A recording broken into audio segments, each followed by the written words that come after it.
வணக்கம், welcome to princyauthentickitchen. இன்னைக்கு என் ஃப்ரெண்ட்ஸுக்காக mutton ரொட்டியோட வந்திருக்கிறேன். இந்த மட்டன் ரொட்டி நான் செய்ய போறேன், ஆனா எங்க மம்மி தான் செய்ய போறா. சோ இந்த மட்டன் ரொட்டி எப்படி செய்யறேன்னு சொல்லி உங்களுக்கு ஸ்டெப் பை ஸ்டெப் காட்டி தருவா. இன்னைக்கு வந்து இந்த மட்டன் ரொட்டி செய்யறதுக்கு வந்து எங்க மம்மி தான் செய்ய போறா. சோ அவ கதைக்கிறதுக்கு வெக்கம். சோ அதனால நான் தான் இன்னைக்கு அவக்காண்டி கதைக்க போறேன். நார்மலி அவக்காண்டி நான் தான் கதைப்பேன் ஆல் த டைம். இந்த ரொட்டி மாவு குழைக்கிறதுக்கு இதுல செப்பரேட்டான பவுல் ஒன்று எடுத்து வச்சிருக்கேன். எடுத்து வச்சுக்கொண்டு 300 கிராம் ஆல் பர்பஸ் ஃப்ளவர், எல்லாட்டிக்கு 2 கப் ஆல் பர்பஸ் ஃப்ளவர் இருக்குது. இந்த கப்போட சைஸ் வந்து நான் மெஷர்மெண்ட் பண்ணது வந்து 250 ml கப்ல இருந்து 2 கப் எடுத்திருக்கிறேன். எல்லாட்டிக்கு 300 கிராம். இப்போ இதை இதில் போடுங்க. இதில் வந்து சீனி இருக்குது, 1/2 டீஸ்பூன் சீனி. இந்த சீனியும் இதில் போடுங்க. இதில் வந்து உப்பு இருக்குது, 1/4 டீஸ்பூன் உப்பு இருக்குது. இந்த உப்பையும் இதில் போடுங்க. 2 டீஸ்பூன் பேக்கிங் சோடா இருக்குது. இந்த பேக்கிங் சோடா இதில் இப்போ போடுங்க. போட்டுட்டு இப்போ மம்மி இந்த ட்ரை இன்க்ரீடியன்ஸை முதல் மிக்ஸ் பண்ண போகிறா. ஸோ இந்த ட்ரை இன்க்ரீடியன்ஸை மிக்ஸ் பண்ண பிறகு இதில் வந்து 1 டீஸ்பூன் ரூம் டெம்பரேச்சர் பட்டர் இருக்குது. 1 டீஸ்பூன் இதையும் இதில் போடுங்க. போட்டு இதை நல்லா மிக்ஸ் பண்ணி விடுங்க.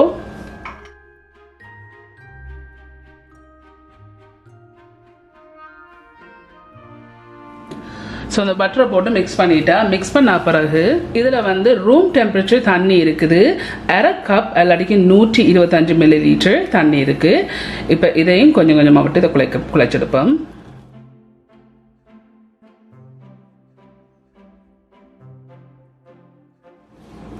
ஸோ அடுத்த 125 ml தண்ணியும் விட்டுருக்கு.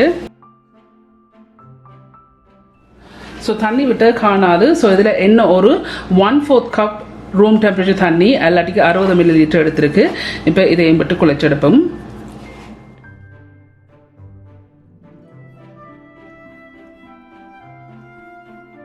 ஸோ இன்னும் கொஞ்சம் தண்ணி விடுவேன்.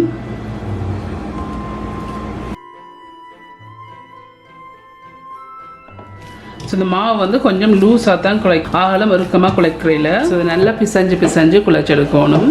ஸோ 1/2 கப் ஃபுல்லாக விட்டு நான் இந்த 1/4 கப்பில் வந்து 1 டேபிள் ஸ்பூன் மிஞ்சி இருக்குது.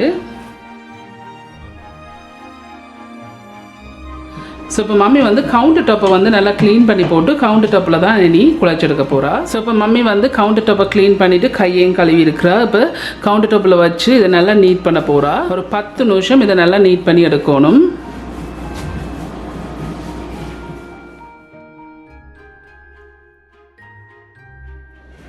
இப்போ 2 நிமிஷமாக நீட் பண்ணி கொண்டிருக்கேன். நல்லா இழுத்து நீட் பண்ணுங்க. 5 நிமிஷமாக நீட் பண்ணி கொண்டிருக்கிறா.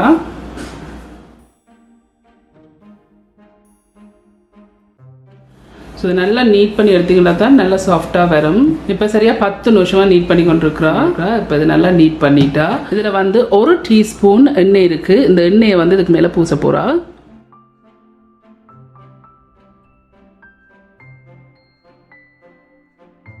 ஸோ இந்த எண்ணெயால் பூசி இருக்கிறா. இப்படி பூசினா பிறகு இதில் செப்பரேட்டான டிஷ் எடுத்து வச்சுட்டு இந்த குழைச்சி வச்ச மாவை வச்சுட்டு இதை இப்போ பிளாஸ்டிக் ரேப்பால் மூடி போட்டு ஒரு 2லேருந்து 2.5 மணித்தியாலம் இதை புளிக்க வைக்கணும். ரைஸ் பண்ணுறதுக்கு இப்படி மூடி இருக்குது. இதை ஒரு 2 to 2.5 hours புளிக்க வைப்போம். இதில் ஒரு சின்ன தாச்சி எடுத்து வச்சிருக்கிறா. ஹீட்டை வந்து மீடியம் ஹீட்டில் வச்சுக்கொண்டு 2 ஏலக்காய், 4 கிராம்பு, இப்படி சின்ன பீஸ்ன்னு சொன்னால் ஒரு 7 கருவாய் இருக்குது. இப்போ இதில் போடுங்க. பெருஞ்சீரம் இருக்குது, 1/4 டீஸ்பூன் பெருஞ்சீரம். இந்த பெருஞ்சீரத்தையும் இதில் போடுங்க. சின்ன பீஸ் ஜாதிப்பூ இருக்குது. ஜாதிப்பூ ஒரு சின்ன பீஸ், இதையும் இதில் போடுங்க. மீடியம் ஹீட்டில் ஒரு 2 இல்லை 3 நிமிஷம் இதை வறுத்தா காணும். இது வாசத்தூள். இப்போ 1 நிமிஷமாக இதை வறுத்துருக்குறா. பெருஞ்சீரம் லைட்லி கோல்டன் ப்ரௌனாக வந்தால் காணும். 2 நிமிஷமாக இதை வறுத்தோன்ருக்குறா. ஸோ இப்போ ஒரு சரியாக 3 நிமிஷமாக இதை வறுத்துருக்குறா. லைட்லி கோல்டன் ப்ரௌனாக வந்திருக்கு. இப்போ இது வறுத்தாச்சு. கொஞ்சம் ஆற விடுவோம். ஸோ இந்த உரலில் தான் இடிக்க போகிறா. இந்த வாசத்துக்கு வறுத்து வச்சதை இந்த ஸ்பைசஸ் இதுக்கு உரலில் போட்டு இடிச்செடுக்கணும்.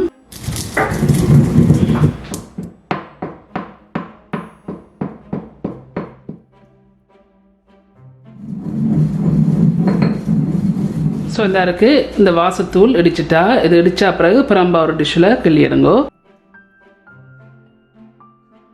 இந்த இருக்குது இந்த வாசத்தூளை பிரம்பா கிள்ளி எடுத்துருக்கு. ஹீட்டை வந்து மீடியம் ஹீட்டில் வச்சு இதில் மண் சட்டி வச்சிருக்கு. வச்சுக்கொண்டு இதில் வந்து 2 டேபிள் ஸ்பூன் எண்ணெய் இல்லாட்டி 30 மில்லிலிட்டர் எண்ணெய் இருக்குது. இந்த எண்ணெய் இதில் விடுங்கோ.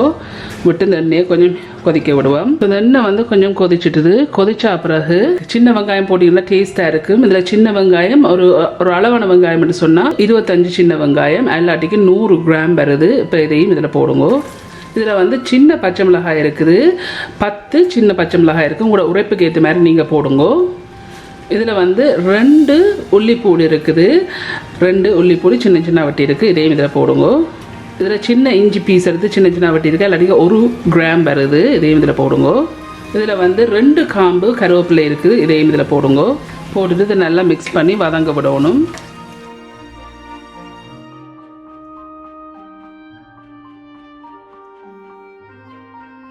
ஸோ மிக்ஸ் பண்ணி போட்டு ஒரு 3 நிமிஷம் மீடியம் ஹீட்லேயே இதை வதங்க விடுவோம். வெங்காயம் போட்டு இதில் 3 நிமிஷம் வதங்கி இருக்குது. வதங்கின பிறகு இதில் வந்து வெங்காயத்தாள் இருக்குது. 10 கிராம் இல்லாட்டிக்கு 1 தண்டு வெங்காயத்தாள் சின்ன சின்ன வட்டி இருக்குது. இதையும் இதில் போடுங்க.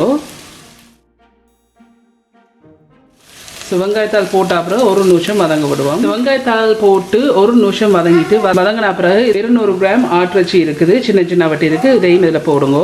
இதில் வந்து உப்பு இருக்குது. 1 டீஸ்பூன் உப்பை போடுறேன்னு பேருந்து பார்த்துட்டு போடலாம். இப்போ இதை மிக்ஸ் பண்ணி போட்டு இப்போ நல்லா மிக்ஸ் பண்ணிட்டா இப்போ இதை மூடி போட்டு மீடியம் ஹீட்லேயே 10 நிமிஷம் இதை அவிய விட போகிறோம். ஆனால் இந்த 10 நிமிஷத்துக்கு இடக்கடை வந்து திறந்து கிளறி விடுங்க. இப்போ சரியாக 7 நிமிஷம் ஆயிருக்கு. திறந்துட்டு மிக்ஸ் பண்ணி விடுங்க. திருப்பி மூடி போட்டு இன்னொரு 3 நிமிஷம் அவிய விடுவோம். இப்போ 10 நிமிஷம் ஆயிட்டுது. திறந்துட்டு இதற்காக கிளறி விட்டுட்டு இந்த 10 நிமிஷத்துக்கு பிறகு கிளறி போட்டு இதில் வந்து உருளைக்கிழங்கு இருக்குது. பெரிய உருளைக்கிழங்கு எல்லாடிக்கு 300 கிராம் எடுத்து சின்ன சின்ன வட்டி இருக்குது. இப்போ இதையும் இதில் போடுங்க. ஸோ இந்த கிழங்கு வந்து அவிக்காமல் போகிறதுக்கு காரணம் வந்து இந்த இறைச்சியோடு சேர்ந்து அவியேக்க இந்த இறைச்சியில் இருக்கிற தண்ணியில் அவியேக்க வந்து இன்னும் கூட டேஸ்ட்டாக இருக்கும். அதான் அவிச்சிட்டு போடுறீல. இதில் வந்து உங்களுக்கு தேவையான அளவு உரைப்பு நீங்கள் சேர்க்கலாம். ஆனால் நாங்கள் வந்து இதில் 1 டேபிள் ஸ்பூன் ஜஃப்னா கறி பவுடர் இருக்குது. இறைச்சிக்கு போடுற ஜஃப்னா கறி பவுடர் இருக்குது. இப்போ இதையும் இதில் போடுங்க. 1 டேபிள் ஸ்பூன் போட்டுட்டு நல்லா மிக்ஸ் பண்ணி விடுங்க. இதை நல்லா மிக்ஸ் பண்ணி போட்டு மூடி போட்டு 10 நிமிஷம் இதில் மீடியம் ஹீட்லேயே இதை அவிய விடுவோம். ஆனால் இடக்கிட வந்து கிளறி விடுங்க. இப்போ சரியாக இதில் 8 நிமிஷம் ஆயிட்டுது. திறந்துட்டு மிக்ஸ் பண்ணி விடுங்க. நல்லா 8 நிமிஷத்துக்கு பிறகு இதில் வந்து 2 டேபிள் ஸ்பூன் தண்ணி இருக்குது. எல்லாட்டிக்கு 30 மில்லிலிட்டர் தண்ணி இருக்குது. அந்த தண்ணி இதில் விடுங்க. ஸோ இந்த 10 நிமிஷத்தில் நீங்கள் இடக்கிட கிளறி விடுங்க. எல்லாட்டிக்கு அடிப்பிடிக்கும். இப்போ இந்த 8 நிமிஷத்துக்கு பிறகு ஹீட்டை கொண்டு வந்து மீடியத்துக்கும் லோ ஹீட்டில் வச்சுக்கொண்டு திருப்பி மூடி போட்டு இன்னொரு 7 இல்லை ஒரு 8 நிமிஷம் இதை வதங்க விடுவோம். இடக்கிட கிளறி விடுங்க. இப்போ 3 நிமிஷமாக இருக்குது. திறந்துட்டு இதை மிக்ஸ் பண்ணி விடுவோம். ஸோ இப்போ திருப்பி மூடி போட்டு இன்னொரு 4 நிமிஷம் இதை அவிய விடுவோம். எக்ஸாக்ட்லி வந்து 10 நிமிஷம் ஆயிருக்கு. இப்போ திறந்து போட்டு மிக்ஸ் பண்ணி போட்டு இதை இந்த கிழங்கை வந்து மசிச்சு விடுங்க. உப்பை செக் பண்ணி பாருங்க.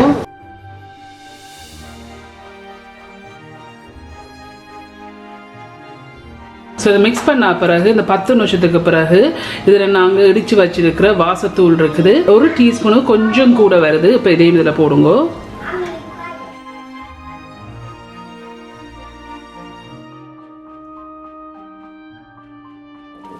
ஸோ வாசத்தூள் போட்ட பிறகு இப்போ அடுப்பை நிப்பாட்டியாச்சு. நிப்பாட்டின பிறகு இதில் அரைவாசி லெமன் இருக்குது. நீங்கள் லைம் ஜூஸும் விடலாம்.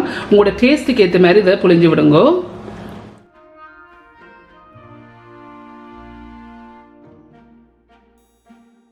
ஒரு டீஸ்பூன் மாதிரி விட்டுருக்கிறேன். இது நல்லா மிக்ஸ் பண்ணி விடுங்க. ஸோ மிக்ஸ் பண்ணி போட்டு இதை ஆற விடுவோம். நல்லா 2 மணிக்கெல்லாம் 15 நிமிஷம் ஆயிருக்குது. இப்போ இது நல்லா புளிச்சிட்டுது. சின்ன சின்ன போலையாக உருட்டி வைக்கணும். ஸோ அந்த ட்ரேயில் வந்து மம்மி கொஞ்சம் எண்ணெய் பூச போகிற அடியில் மட்டும்.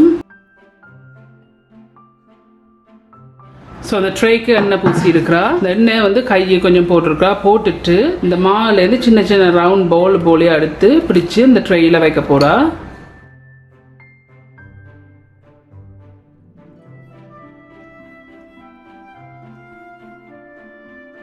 இந்த இப்படி ரவுண்டாக பவுலையாக பிடிச்சிருக்கா. இதை தூக்கி ட்ரேயில் வைக்க போகிறா. ஸோ இதெல்லாம் உருட்டிட்டா இதுக்கு மேலே இப்போ எண்ணெய் பூச போகிறா. ஸோ இப்போ எண்ணெய் பூசினா பிறகு இந்த பிளாஸ்டிக் ரேப்பால் மூடி போட்டு இப்போ மூடி போட்டு 1 மணித்தியாலம் இப்படியே வைக்க போறா. இப்போ இதை 1 மணித்தியாலம் ஆயிட்டுது. பெரமந்தது பிறகு ஃபுல்லா திறக்காம திறந்து ஒன்று எடுத்துட்டு செய்யுங்க. மூடி வைங்க, இல்லாட்டி காஞ்சிடும். கவுண்டர் டாப் ஏற்கனவே கிளீன் பண்ணி வச்சிருக்கு. இதுல எண்ணெய் போடுறா. புளிக்காட்டிக்கு இப்படி இழுப்பட்டு வராது. அது நல்லா புளிச்சாதான் நல்லா ஈஸியா இருக்கும். எண்ணெய் மேலே போட்டு தான் மம்மி இதை ஸ்ட்ரெச் பண்ணி இழுத்தெடுக்கிறா. ஸோ அப்படி வட்டமாக எடுத்துருக்கா. இப்போ இந்த ஃபில்லிங்கை வந்து வைக்க போகிறா. ஸோ நடுவில் வைக்கையில் ஒரு எண்டில் வச்சிருக்கிறா. ஸோ வந்து ஷேப் பண்ணி விடுறா. இப்போ ஒரு பக்கத்தை எடுத்து மூடி போட்டு மேலேருந்து இந்த சைடை வந்து நடுவில் கொண்டு வரா.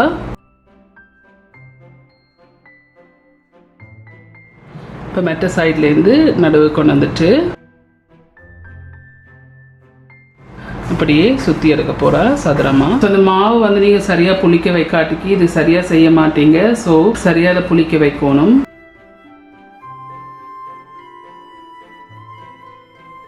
ஹீட்டை வந்து மீடியம் ஹீட்டில் வச்சுக்கொண்டு இதில் ஒரு பேன் ஒன்று வச்சுக்கொண்டு ஸோ இந்த தாச்சிக்கு வந்து மம்மி கொஞ்சம் எண்ணெய் தெளிக்கிறா. இப்போ இந்த ரொட்டியை வந்து இதுக்கு மேலே வைக்கிறா. ஸோ 2 நிமிஷம் அப்படியே மீடியம் ஹீட்டில் வேக விடுவோம். இப்போ 2 நிமிஷம் ஆயிருக்கு. இது மெட்ட பக்கம் திருப்புவோம். மெட்ட பக்கம் திருப்பிட்டு லைட்டாக எண்ணெய் தெளிச்சு விட்றா.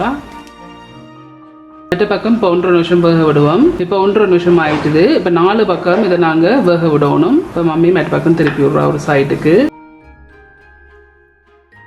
ஸோ இப்படி ஒரு சைடுக்கு திருப்பி போட்டு இதே மாதிரி 1.5 நிமிஷம் மாதிரி வேக விடுவோம். ஸோ இந்த பக்கம் 1.5 நிமிஷம் ஆயிட்டுது. இப்போ இந்த பக்கம் மெட்ட பக்கம் திருப்பி விடுவோம் வேகிறதுக்கு. ஸோ இந்த பக்கம் ஒரு 1.5 நிமிஷம் வேக விடுவோம். இப்போ இந்த பக்கம் 1.5 நிமிஷம் ஆயிட்டு இப்போ திருப்பி ஸோ ஒவ்வொரு எண்டும் வந்து வேகணும்னபடியாக ஒரு டொங்கால் எடுத்து மம்மி மெட்ட பக்கம் திருப்பி வச்சு பிடிச்சிருக்கிறா. சரியாக சுடும். பட் ஸ்டில் 4 பக்கம் வந்து வேகணும். இப்படி நைஸ்லி கோல்டன் ப்ரௌன் வரையும் 4 பக்கம் வந்து வேக விடணும். இது இந்த எண்டும் இந்த பக்கம் எண்டும் ஸோ 4 பக்கம் பர்ஃபெக்டாக வேகிட்டுது. ஸோ இப்போ இதை நாங்கள் இறக்கி எடுப்போம்.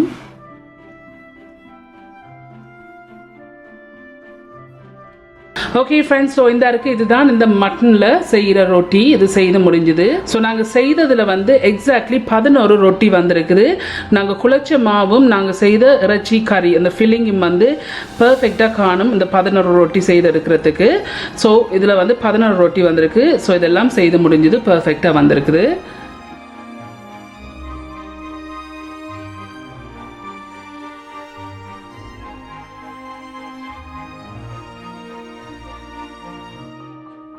சூப்பரா வந்திருக்கு. நீங்க எல்லாரும் கண்டிப்பா ட்ரை பண்ணி பார்த்து எப்படி இருக்குன்னு சொல்லி உங்க கமெண்ட்ஸ்ல கீழே விடுங்க. உங்களுக்கு இந்த வீடியோ பிடிச்சிருந்துன்னு சொன்னா மறக்காம தம்ஸ் அப் பண்ணுங்க. இந்த வீடியோ உங்க ஃப்ரெண்ட்ஸ் அண்ட் ஃபேமிலியோட ஷேர் பண்ணுங்க. உங்களுக்கு வந்து இந்த சேனல் வந்து இன்ட்ரெஸ்டிங்கா பிடிச்சிருந்தேன்னு சொன்னா சப்ஸ்கிரைப் பட்டன் அமுத்தி அதுக்கு பக்கத்துல இருக்க பெல் ஐகான் அமுத்தினா தான் நான் அப்லோட் பண்ற வீடியோஸ் எல்லாம் உங்களுக்கு நோட்டிபிகேஷன்ஸ் வரும். மீண்டும் இன்னொரு இன்ட்ரெஸ்டிங் டிஷ்ல சந்திக்கும் வரையும் நன்றி, வணக்கம்.